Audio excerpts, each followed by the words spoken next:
Siz məhkəmədəydiniz. Neçə il həbs verdilər Azər Qasımlıya? 12 yıl 12 il.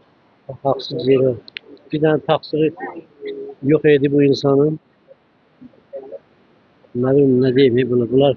Onsa bu hakimiyet gece pisi bu mahkemeler özden koydular şeyin yerine. Kuşkan kabanı.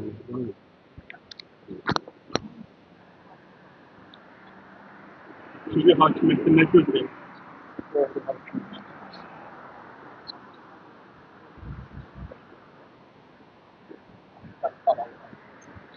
Bir daha təkrar edirəm, bir daha təkrar edirəm.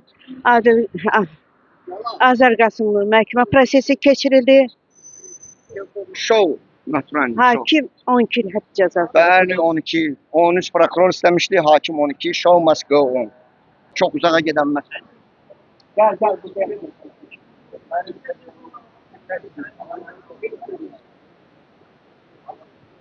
Değerli izleyiciler, Azər Qasımlı məhkəmə prosesi keçirildi.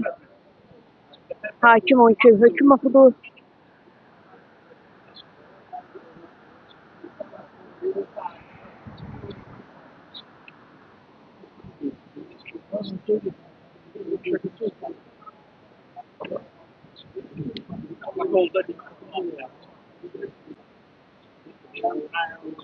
Hamzəfər bəy, məhkəmə prosesi necə keçdi?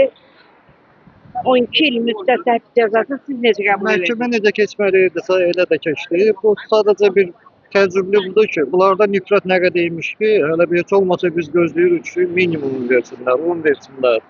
Və yaxud nəyə ki tətbiq edib 9 versinlər. Amma bunlar da demək olar ki, nəyi var verdilər də, onu ki verdilər. Və bu hakim də Tilmandır da deyəsən adı. Bəli. Məhkəmə başlayanda demişdi ki, mənə başqa hakimlərdən qarışıq salmayın, mən başqa adamam, görəcəksiniz. Gördü yolunda kim olmalıyım, yəni elə adı bir dəfə demişlər mantiyalı kuklalar, elə o mantiyalı kuklalardan biriymiş. Yəni nə olmalıydısa o da oldu. Çox sağ olun. Ay maşallah. Salam Cəmil bəy, hər vaxtın xeyirli olsun. Azər Qasım 12 il siz necə baxırsınız? Mən bu məhkəmənin birinci prosesindən izləyirəm, hamısına gəlmişəm. Burada hansısa bir cinayət əməli olmayıbdır. Adamın həm malın əlindən alıblar, həm də canına qəsd eləyirlər. Və cinayət əməli olmadığı halda il yarıma yaxındır ki, adamı bu məhkəmələrdə süründürürlər. Azər bəy bilavasitə siyasi fəaliyyətinə görə, sözünə görə, tənqidi fikirlərinə görə eləyirlər. Məsələn, 14 bıçaq zərbəsi ilə amansızlıqla adam öldürən birinə 9 il 6 ay iş verirlər, ya 9 il 4 ay. Amma heç bir cinayət tərkibi olmadan adama 12 il iş oxuyurlar. Yəni, Azərbaycan məhkəmələrində bundan artıq bir şey gözləməyə dəyməz. Təşəkkür ederim. Siz də məhkəmədə iştirak edədiniz. Nə deyə bilərsiniz? Mən də bir vətəndaş kimi məhkəmədə iştirak elədim. Çox ədalatsız bir qərar oldu. Ortalıqda bir cinayət olmayan qurama işi ilə Azər bəy prokuror 13 il işlədi, 12 il verdilər. Çox ədalatsız bir məhkəmədir. Yəni bir saatlardan bir nəticə yoxdur. Məhkəmə sistemində icraatlar aparmalıdır. Hər kəs öz azad fikrini deməlidir. Hər kəs gəlib belə bir prosesdə iştirak etməlidir. İnsan hüquqlarını qorumalıdır.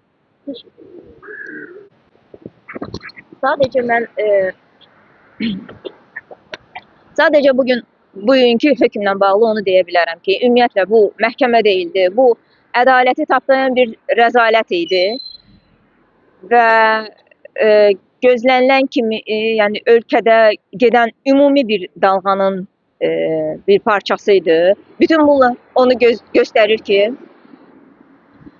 bu hökm həm də onu göstərir ki, bu Azər Qasımlı barəsində verilən hökm deyil. Bu cəmiyyət üçün verilən hökm idi.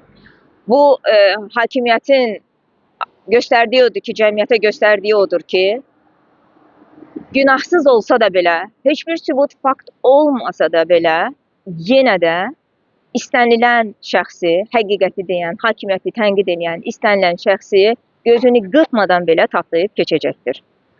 Və prokurorun Azər Qasımlı üçün 13 il iş istəyəndə, cəza istəyəndə, o bir dənə də fakta, sübuta istinad etmədi. O sadəcə onu dedi ki, sübutlar və faktlar var. Əgər siz Azər Qasımlı haqqında Google-da, internet resurslarında axtarış versəniz, yalnız bu sözləri görəcəksiniz. Dürüst, təmiz, ləyaqətli intellektual bir şəxsdir. Mən ona görə deyirəm ki, bu hökm cəmiyyət üçün verilib ki, belə bir şəxs barəsində ən yüksək cəza, heç bir sübut faktı olmadan 12 il cəza vermək bu cəmiyyət üçün verilən hökmdür ki, əgər kimsə bu hakimiyyətə qarşı çıxacaqsa, bu idarəetməni tənqid edəcəksə, eyni aqibəti gözləyir. Ona görə də nə müstəntiqlər, nə prokuror bilərəkdən, çünki biz bunu gözləyirdik, bir saxta fakt, saxta bir sübut, qondarma bir şahid üzə dura bilərdi ki, Azər Qasımlı bu cinayəti törədi. Bunu etmədilər, bunu bilərəkdən etmədilər. Ona görə etmədilər ki, bu da cəmiyyətə bir nümayiş idi. Cəmiyyətə bunu göstərirdilər ki, bizə sübut, fakt lazım deyil.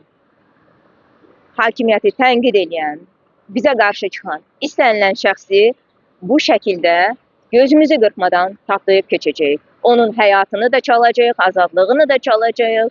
Onun nə ailəsinə, nə evladlarına heç nəyə baxmayacaq. Yəni, bugün bir daha təkrar edirəm, baş verənlər ədaləti tapdayan rəzalət idi. Belə dəyərli izləyicilər, bugün Azər Qasımlıya hökm oxundu. 12 il həbs cəzası oxudular. İzlədiyiniz üçün təşəkkür edirəm. Kanalımıza abunə olun, paylaşın ki, ölkədə olan belə hadisələrdən xəbəriniz olsun.